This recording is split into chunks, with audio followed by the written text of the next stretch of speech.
I want to read you some newspaper headlines. Jobless rate continues to go up. Demonstrations and riots across the country. Military veterans come home to no benefits. Changing economy threatens middle class. Tax structures unfair. Healthcare system failing. These are not headlines from our time period. They are headlines from John Wesley's. Do they sound familiar? This was a time of enormous change and turmoil. In a 100-year time span, Britain would be involved in 11 wars. It was the time of the Industrial Revolution, and the issues of the day ranged from the exploitation of workers to deplorable factory conditions to the collapse of the rural lifestyle. There was poverty over 35% of the population. There were no health care options for the poor. There was no way to gain an education if you weren't rich. And it could be said that prison conditions verged on violating human rights. Wesley saw all this, and he knew that his personal salvation and ours is tied to helping others.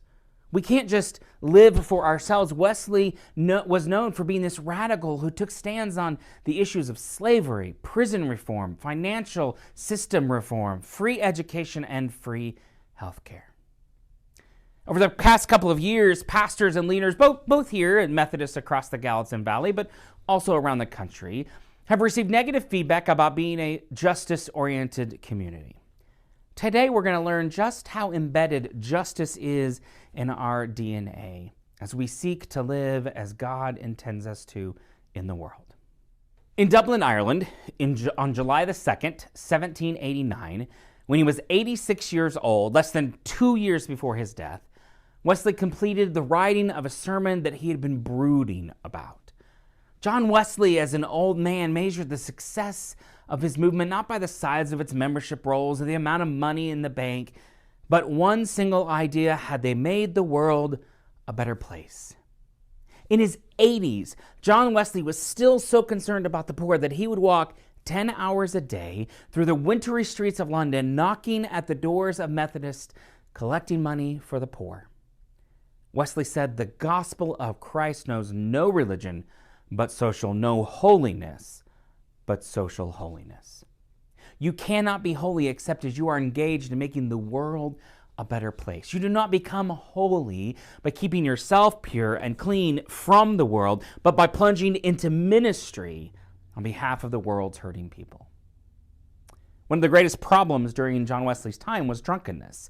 This was a time in which water was not always safe to drink because it was so polluted, and so people drank whiskey, liquor, bourbon, vodka, and drunkenness became a huge social problem affecting all classes in Great Britain. Parliament's response in 1689 was to ban the importing of liquor, so the people began to make their own. And this is actually how we got gin. Gin is a poor man's response to liquor ban. It is said every sixth house in England at this time was a gin house. This is a situation when a man named Arthur is sitting in church one day, and this guest preacher's come to the pulpit, a man named John Wesley. And Wesley preached a sermon on social holiness, on helping the poor of society. Wesley called on the congregation to consider, your wealth is evidence of a calling from God, so use your abundance for the good. Inspired by Wesley's message, Arthur poured himself into God's work, giving vast amounts of money to the poor, sitting on the board of the first free hospital in Ireland, and challenging his status class to help others. But Arthur did something else. He created this drink that was refreshing but had a lower content of alcohol than liquor, a drink Franciscan monks had actually created before him, but he took in a different direction. His last name was Guinness. The Guinness tale is not about beer. It's about one person doing something to improve their generation and knowing that this is God's call on our life. No one can escape responsibility for the needs of another. In Wesley's view, we are our brother's keeper.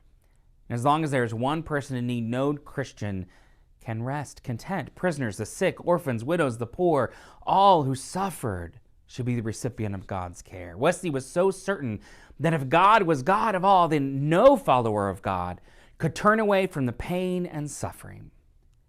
For Wesley, this 25th chapter of the Gospel of Matthew is not about salvation. It is about an active faith in the world. And in Wesley's theological view, we will be judged, not for our faith or our belief. We will be judged for the way we lived our lives and treated others. Some of you who are longtime Methodists, or those of you who are really, really intense baseball fans, will know the name W. Branch Rickey. Branch was raised in a Methodist home. He knew the value of God's inclusion. Branch was a baseball player and manager for the St. Louis Cardinals from 1919 until 1942. He led the Cardinals to their best season in history, 106 winning games. In 1945, Branch was offered the general manager and president of the Brooklyn Dodgers, and he accepted it, but he knew that change was brewing in the world. And Branch decided it was time to integrate Major League Baseball. That year, Branch recruited the first black player who also happened to be a Methodist by the name of Jackie Robinson. Branch knew it would be difficult, and he told Robinson that there would be huge resistance, but believed that God was involved and justice would prevail. W. Branch Rickey. Want to guess what the W stands for? Wesley. Social holiness is the belief that God calls us to defend and uphold the dignity of all persons, especially the poor, the powerless, the marginalized. What does it mean in 1945? What does it mean in 2013? What does it mean in 2022 to uphold a vision of racial, sexual, economic equality and justice? On Capitol Hill in Washington, D.C., there is only one non-governmental building. It's the Methodist Building. It was built in 1920 and it is the scene of countless acts of faith. You can follow their Twitter. They have amazing statements that they put out in front of their building. Now, the Methodist lore is this. Upon entering the city in August 1963, Martin Luther King Jr. was not allowed space to finalize his I Have a Dream speech. All the houses of worship closed their doors for fear of his dream.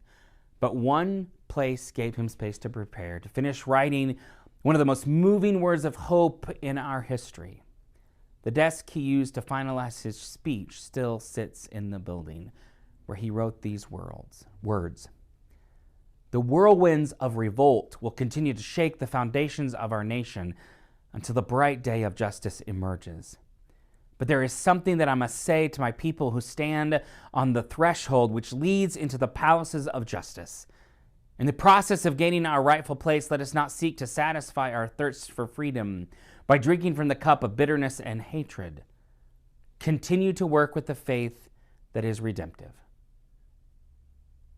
Redemptive, where all will be transformed in the oasis of freedom and justice. The United Methodist Church believes God's love for the world is an active and an engaging love, a love seeking justice. We cannot just be observers to what's happening. We care enough about people's lives to risk interrupting and to take a stand, to call each other into response, no matter how controversial or uncomfortable. The church helps us to think and act of faith in society. I know we don't all want to go to the state capitol and speak out. I know we all don't want to be sign-carrying protesters, although I will tell you there are some amazing United Methodist women who march around private immigration detention centers demanding civil rights for those who are incarcerated. But I know we don't all want to risk being arrested in a sit-in for racial justice. I know we all don't even want to talk about racial justice. I know we don't agree on what economic justice would look like. Even the word social justice has a negative connotation. Social justice is a theological belief that we are connected to each other, and if one suffers, we all suffer. Therefore, we are called to work for the justice of everyone. Wesley used to tell this story. At Epworth, the town where he was born, there was a beggar who came to a house in the marketplace and begged for a morsel of bread, saying she was very hungry. The master bid her to be gone, took her for to be a lazy person. She called on a second home and begged for just a little small beer, saying she was very thirsty, but the answer was the same. And at the third door, she begged for just a little bit of water, saying she was faint.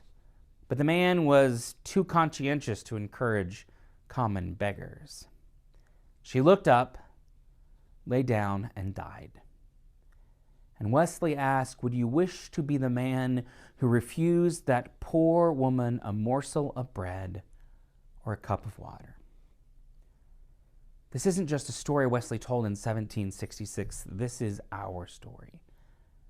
How much the world hasn't changed in 250 years. For the past several weeks, we here at the Bozeman site have had a friend without a home sleeping in our alleyway door. And there's some challenges. There are challenges of hygiene. There are challenges of mental illness. But that space has blocked the wind and the cold, and we have tried to make it safe for her to stay. We welcomed her into the church. She may be here this morning. We make her coffee when we can. We open the restroom. We pass along a Bible we have. We have often seen her reading it. Unfortunately, there's not a lot else we can do. I'm pretty sure she wouldn't want us to. She prefers being with the people of downtown rather than going to the warming center. But as a community, we've done small acts to engage Sister with a spirit of faith and an inclusion in the way the gospel requires. Not everyone lives faith in this way. In fact, my understanding is that another church trespassed her, 2 other churches trespassed her from their property. I know there are challenges. I know there's fears of safety and security when engaging with our homeless friends, but until our trust is broken, we are called to risk being uncomfortable to help someone who is vulnerable. It's hard to get it right.